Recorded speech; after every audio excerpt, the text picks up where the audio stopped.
Hello, and today we're going to be talking about lightning. No, not you, lightning. This lightning.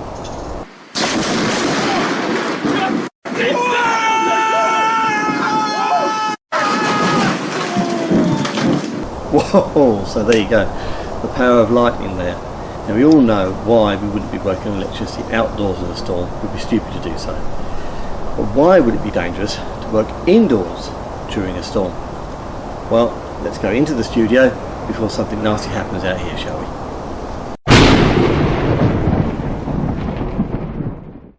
Please, Spock, do me a favor. And don't say it's fascinating. No. But it is interesting.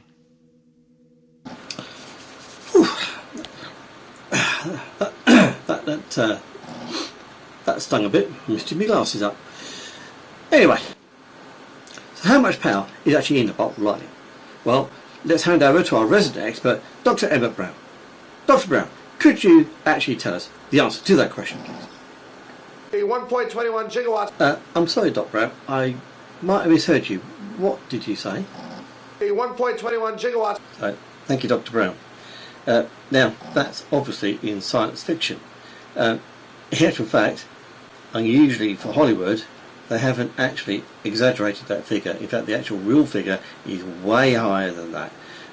Obviously, the figure I'm about to give you is an average, but I'll stick it down here. That's more likely the kind of figure you're going to get for a typical lightning strike, way higher than what they say in that film.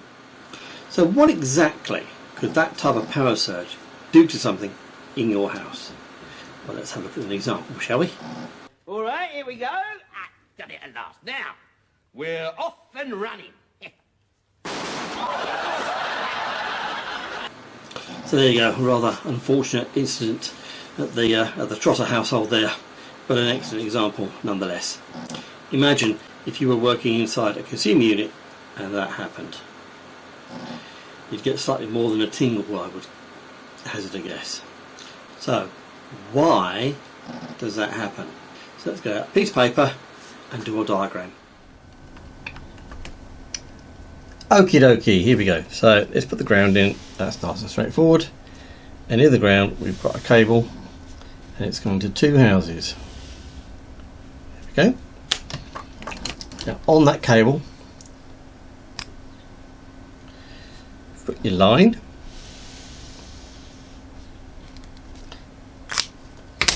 And you've got your neutral.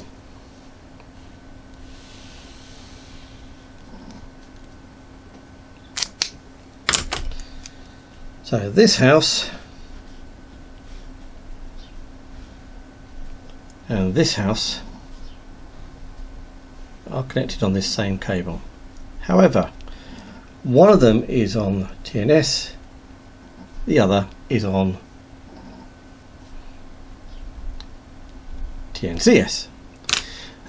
Just to remind people of the difference, nice and straightforward. This house, the earthing is coming from the sheath of that cable, and on this one, that neutral comes in, and then the earth is split from it at that point. And to be clear, it is at the point before the fuse.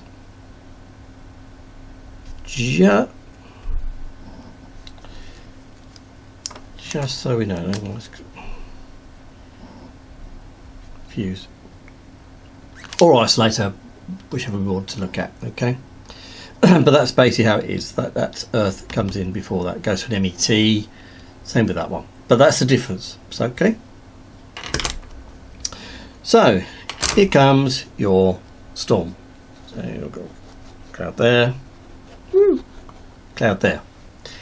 Two different types of lightning, but the effect is basically the same. So let's go with the first one. So we get a lightning strike between the clouds. You don't think that would be a problem, do you? However, this might be a good mile up in the sky, almost certainly. However, because of the magnetic field that's generated, induction is possibly could be induced into this cable. If that voltage and current could come through a mile of air, it's not going to be bothered by a couple of meters of ground. The other form, obviously, is the form you'll know, is a lightning strike to the ground. Again, same difference. Lightning strike to ground, it's covered a mile already. Some of the voltage and current would have bled away anyway, but it's still going to reach that cable. So what happens when it does? well, basically, let's take what happens in this house. So that voltage it'll only last a few milliseconds, but that voltage is going to be induced into this cable. But it's going to be induced into everything in that cable. Not just the line, but the neutral as well. And the sheath of this cable is also conductive. So you're also going to get a voltage on the earth. So you could have a possibility where the line, the neutral and the earth all have an electrical charge on them. Now you can see where that is going to end up dangerous. It won't matter if you've isolated the supply. If you've actually isolated the supply, it isn't going to matter bucklies, because potentially, maybe the wrong word, you've still potentially got a current or voltage on the earth, and that is now going to go all around this house, but not just in the electrical system, because you've got a voltage on that earth. Anything that's connected to that earth, be it water pipes or gas pipes, is also going to have a voltage. That's how people can get electrocuted in showers. That is exactly how that happens. So that's how it would happen on a TNS house. On the TNCS house, it's fairly more obvious. You've got the neutral line coming in here, which is then split into the earth. So this lightning coming down is going to put an electrical current into this cable, onto the neutral line, immediately straight onto the earth. Exactly the same effect. Now, the other thing you could look at is if we had a third house that was on the TT, so you had just all you had was an earth rod in the ground. So that's a house on TT. Well, I think that's fairly obvious what's going to happen there. That electricity is going straight to that earth, straight down that earth cable, straight into the house. So, as an electrician, it won't matter a jot. If you're working on this consumer unit in here and you think you've done your safe isolation procedure, you've isolated everything, it isn't going to matter. If there's an electrical storm going on, you're going to get a voltage or current on your earth line. So you're still going to have something live going straight into that consumer unit all around wherever you might be working. Now, yes, it's not long. It's milliseconds and stuff.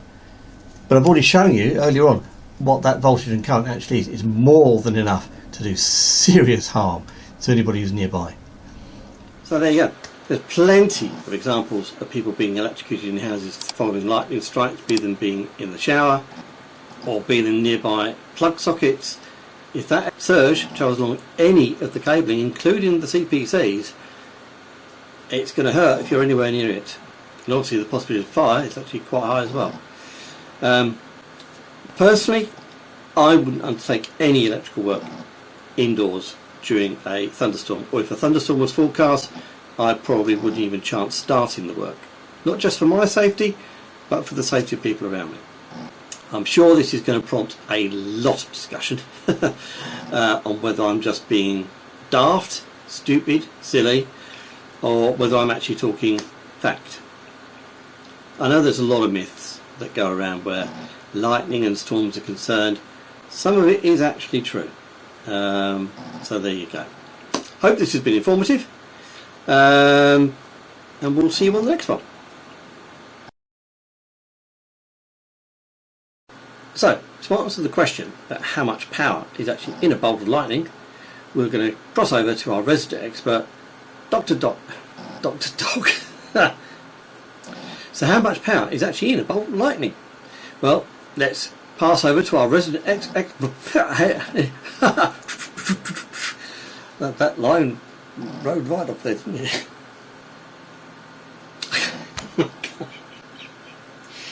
Oh God, I've got to Google. Calm.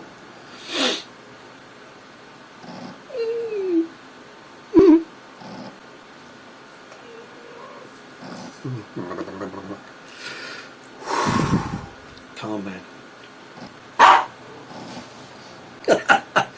Look, Ted, I'm trying to do a video. Ow! Look, see? Teddy video. There you happy dog. Oh, you happy dog. There you go. Look, you're on the screen. Here you happy dog. Happy dog.